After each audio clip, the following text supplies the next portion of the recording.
Eliza Tamson took pride in how well she cared for her little bookstore, nestled between a bakery and an abandoned florist's shop on a narrow street. Though many of the books lining her shelves bore the marks of age, faded spines, yellowing pages, dog-eared corners, Eliza believed that each one was a hidden treasure waiting to be discovered by the right reader. She had spent her childhood in the very store she now owned, dreaming of faraway realms and romantic adventures found only in novels. As an adult, she tried to preserve the same enchantment for her customers. The warm glow of table lamps cast gentle shadows across time-worn shelves, their wooden frames groaning under the weight of the stories they held. During the days, Eliza enjoyed greeting her regular patrons with a genuine smile, recommending new favorites, and chatting about authors and genres. She adored watching the reactions of people finding unexpected gems among her stacks, excitement lighting up their faces as they clutched a newly discovered title to their chests. In the quiet afternoons, she roamed the aisles, dusting off piles of used volumes and humming softly as she recalled lines from cherished poems. It was on one such afternoon that a tall figure appeared in the doorway. The bells on the door gave a tentative jingle, echoing through the hush of the bookstore. Eliza, bent over a box of newly arrived books, peered up. She recognized the man's face. Rowan Gray, a poet whose reputation was whispered about in literary circles. Though she had not spoken to him more than a handful of polite sentences since he first wandered in months ago, Eliza knew he found solace between her shelves on weekly visits. Something about him quietly intrigued her. He always chose the farthest, darkest corner, where a high-backed armchair beckoned under a lamp. There he would read or write in a small brown notebook. Eliza suspected he was painfully shy, given his quick, nervous glances whenever another customer approached the same section. Rowan offered the tiniest nod of greeting that day before heading straight to his favorite chair.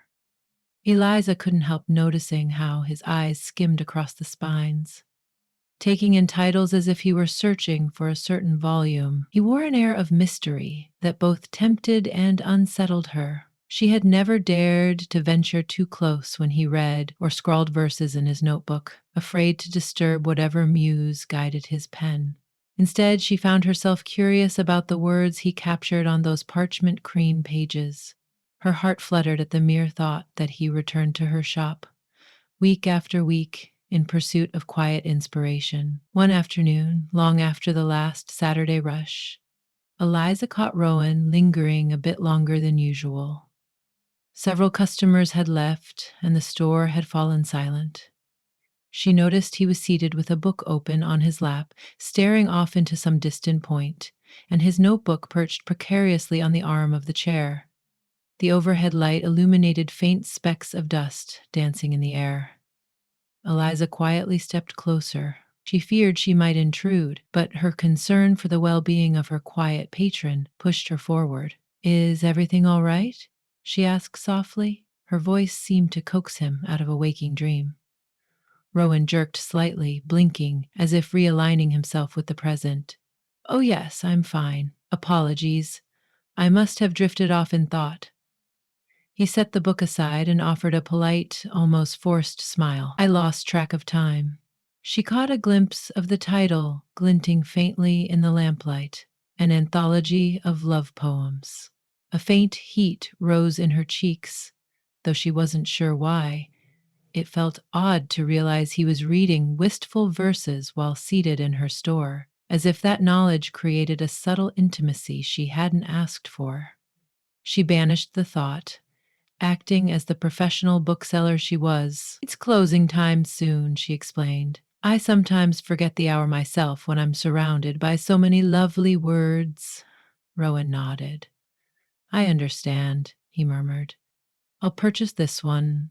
He lifted his current book, his voice subdued yet warm. "And if you don't mind, could I also take a quick look at the new arrivals? I noticed you brought in a box the other day." Though she had planned to lock up, Eliza found herself enchanted by the request. She could hardly refuse. "Of course," she said, gesturing toward the small desk where she had stacked a few new deliveries. "They're over there. I can ring you up after. Rowan stood, carefully collecting his notebook. As he passed by her, Eliza noticed the faint aroma of lavender, a subtle, soothing note she might have dismissed if not for the hush that enveloped them. She followed him to the desk, hoping her heart wasn't thrumming too loudly as she watched his long fingers graze over the covers of the new books, pausing at one filled with anthologies of nature poems, delicate verses about blossoms, birds, gardens in bloom. He flipped through silently, the faintest crease in his brow as if he were reading lines that brought him both solace and longing. Tension welled up in Eliza's chest, an unspoken curiosity to hear him recite a single verse. The hush seemed to throb with anticipation. Finally, he drew his gaze away and said, "Thank you. This is all I'll need tonight. Let me ring you up." She slid behind the counter, feeling oddly reluctant for this transaction to end. "You come here often, though I don't think we've properly introduced ourselves," she ventured, trying to break through some of Rowan's reserve. "I'm Eliza." The corners of his lips turned up, albeit faintly. "Rowan Gray," he said. "I know who you are. Your store is well established in this neighborhood. I've lived nearby for several years now, but only recently dared to step inside." Her brow lifted in mild curiosity. "Why the wait?" she couldn't help asking. Rowan gave a half shrug, gently sliding the poetry anthology and the love poems across the counter for her to scan. "I don't always find places where my mind feels at peace. This bookstore, well, it speaks to me." Eliza's cheeks warmed at his words. "I'm glad," she said, focusing on the beeping of the scanner. "I hope it continues to do so." He made a soft sound of assent, paid for the books, and thanked her kindly. Then, with a quiet nod, he slipped away into the twilight, leaving only the faint tinkling of the door chime in his wake. Over the next several weeks, Rowan continued his visits like an evening ritual. He would slip in as discreetly as a shadow at dusk, head to his chair, and work or read for an hour or two. Customers came and went, yet he rarely engaged in conversation. Eliza often found him lost to the world in one corner or another, a ring of dust motes dancing in the lamplight around him. She observed him thumbing through pages, pausing to scribble lines in his notebook, murmuring a stanza under his breath, as if rehearsing for an unseen audience. She found it endearing that he came so frequently. Above all, it stirred something in her own heart, a sense of companionship in solitude.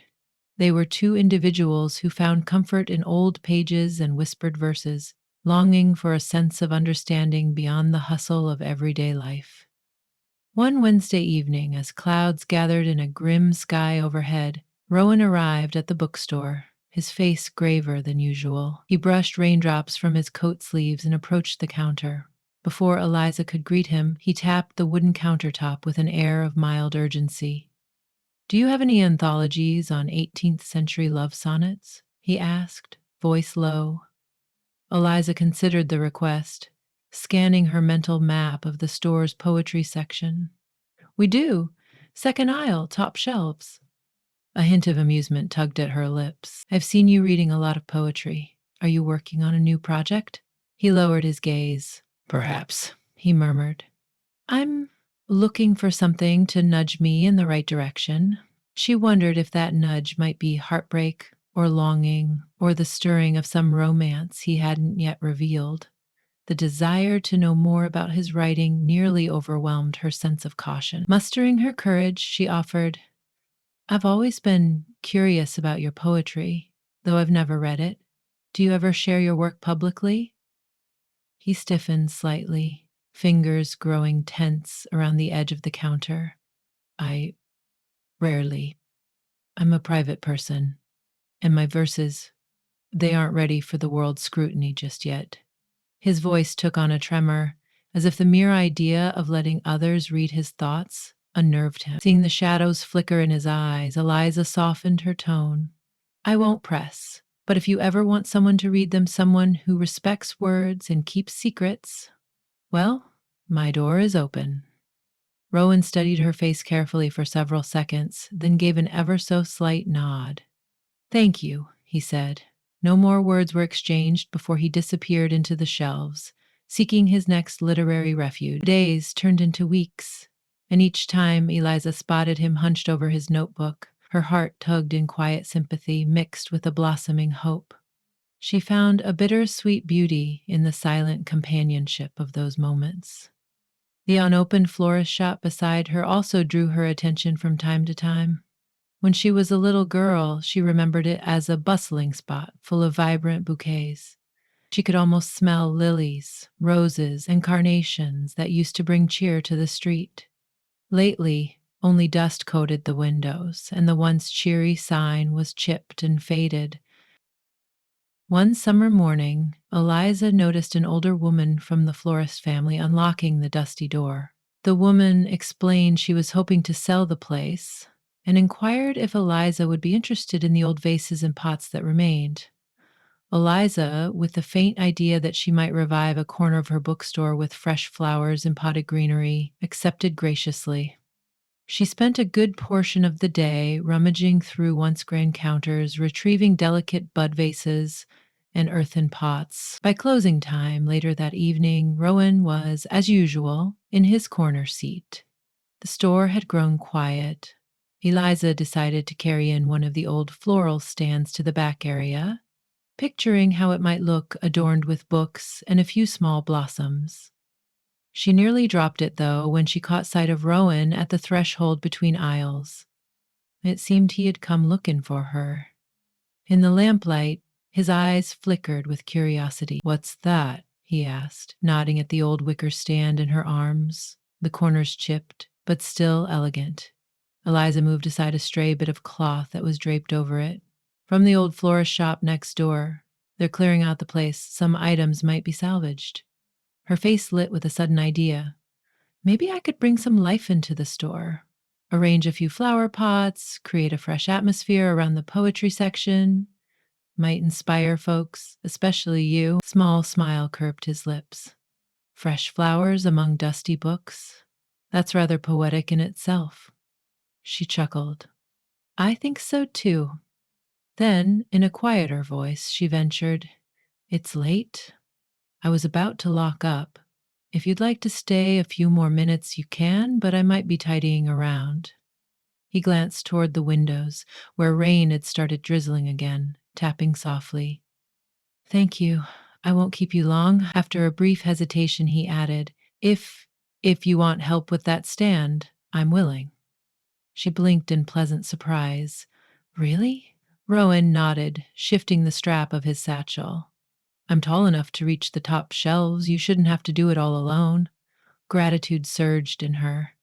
Together they cleared a small space at the junction of two shelves near the poetry section, setting the wicker stand so it could hold a small arrangement of future blossoms. Though Eliza had never been so close to Rowan before, she found his presence calming. At one point, she caught his warm gaze flicker to her face, and a strange electricity flickered between them. Lungs tight, she wondered if he felt it too. But the moment passed as swiftly as it had come. At last, satisfied with their work, Eliza dusted her hands against her apron. "I'll bring some flowers tomorrow," she said. "It'll be a nicer spot then." Rowan paused, looking down at his feet. "Books and blossoms. There's such gentle beauty in that." He lowered his voice. You're a remarkable person, Eliza." Her heart gave an odd jolt at his words. She tried to form a response, but no coherent thought came. When she opened her mouth, only a murmured thanks emerged. He offered a gentle good night, gathered his notebook, and left her standing amid the quiet shop. In her mind, she kept replaying his simple comment, a current of warmth threading through her veins. In the following days, Eliza strategically placed bright daisies, delicate lilies, and a few sprigs of lavender near the poetry shelves. The sweet scent teased the bookstore's usual aroma of old paper, giving it a dreamlike atmosphere.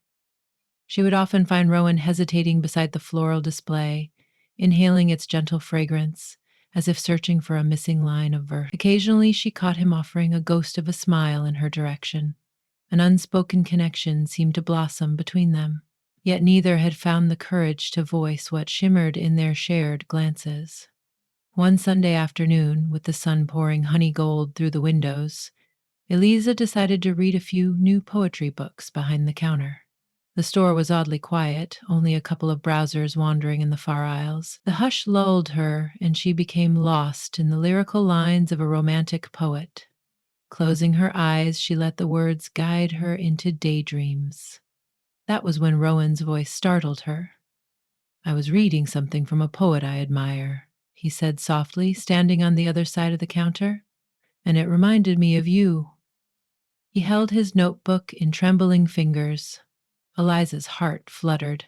She straightened, setting her own book aside. "Really?"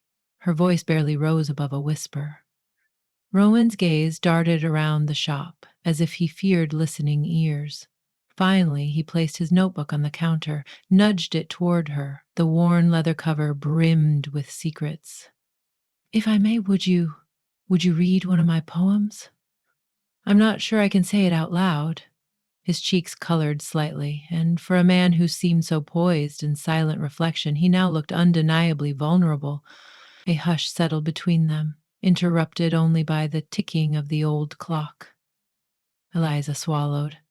She had long yearned for this invitation, but never imagined how nervous she would feel accepting it.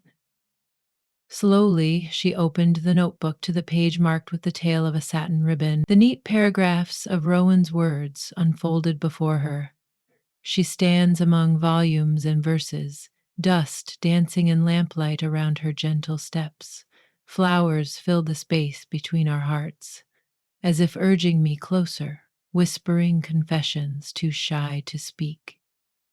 Pages turn, ink seeps from my pulsating hopes, yet her voice alone can echo the verse that I dare not name. The faint scratch of a pen lingered in each meticulously chosen word. Eliza felt both astonishment and a warm rush that made her hands tremble. She lifted her gaze to Rowan. In that instant, recognition kindled in her eyes. The poet's verse was a confession in metaphor, a window into his tender longing. "It's beautiful," she managed at last, voice thick with emotion. "You wrote this?" He nodded, swallowing. "It's unpolished, but yes." She pressed a hand over her heart, momentarily overwhelmed by the fragrance of fresh flowers and the knowledge that she was, without question, his muse. "It's filled with such tenderness," she said. Rowan's shoulders relaxed slightly, though he still observed her reaction carefully. "I wasn't sure I'd ever show it to you," he admitted, "but I couldn't keep words locked in my notebook forever. He trailed off, then drew a soft breath. "I'm nearly certain you know how I feel."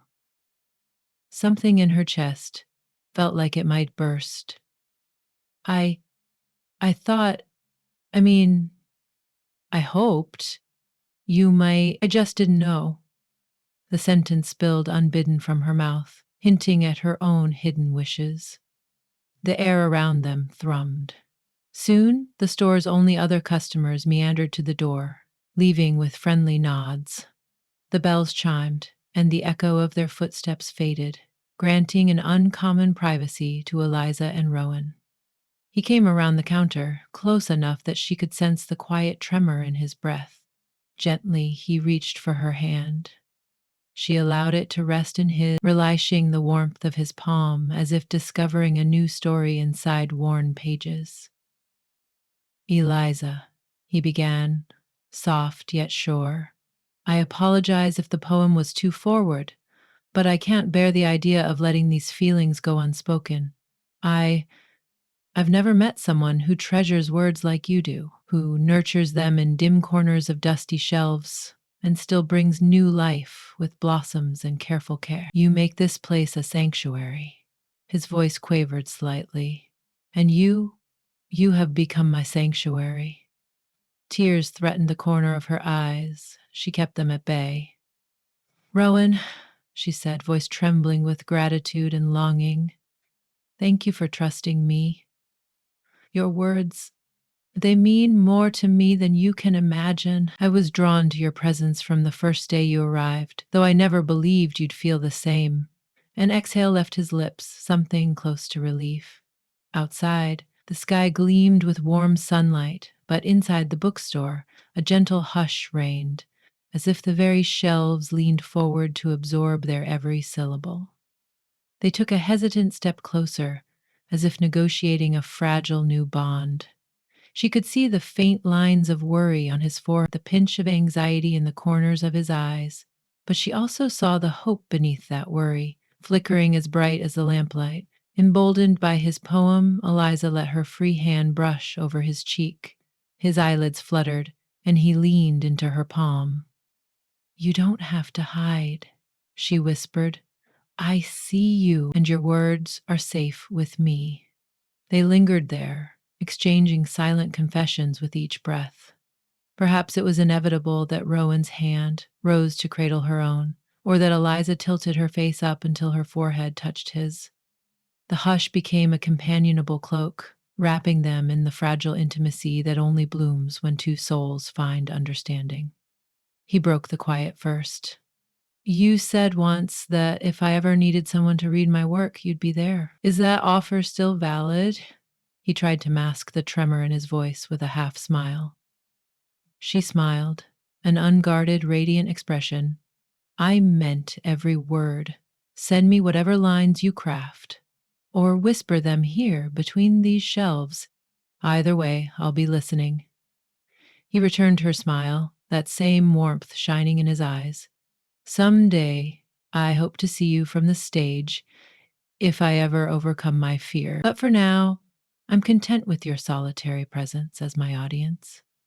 A moment passed in which Eliza let her vision slide across the small arrangement of lilies and daisies perched on the wicker stand. The fragrance swirled around them, merging with the comfortable scent of old books. Above them, the overhead light caught the dust motes, drifting lazily in the still air. For the briefest second, Rowan's gaze followed hers, and she perceived that he, too, found it all heartbreakingly beautiful. It was Rowan who leaned forward, pressing his lips to her temple in a feather-light gesture. A heady mix of lavender and dusty pages flooded her senses. Though the contact lasted only a heartbeat, it felt like an indelible signature on a new, precious chapter. Over the subsequent weeks, outsiders visiting the bookstore might have believed nothing had changed, for at a glance, life continued as before. Eliza greeted customers with her customary warmth, recommended novels, and tidied shelves. Rowan appeared in the late afternoons, his notebook tucked beneath his arm. Occasionally, the pair would engage in quiet, side-by-side reading, exchanging smiles or notes. During the day's final hush, Eliza would tiptoe to Rowan's side with a cup of tea, and sometimes he would slip a folded piece of paper into her apron pocket, lines of fresh verses he'd written that day. Eliza discovered Rowan's words were at once delicate and brimming with passion.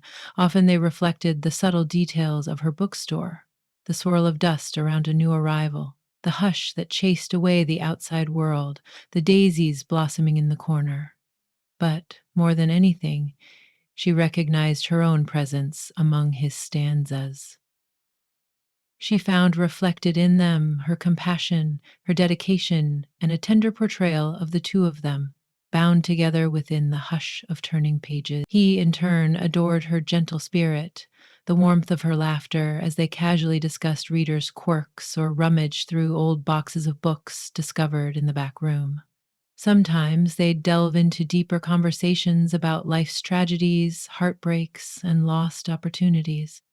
She learned that Rowan saw the world through an introspective lens, which explained his retreat into poetry and why he had taken so long to approach her with his work. Yet their growing connection revealed that he was capable of so much feeling when given a safe space to express it. Eventually, one Wednesday evening, when the store was minutes from closing, Rowan lifted his notebook thoughtfully.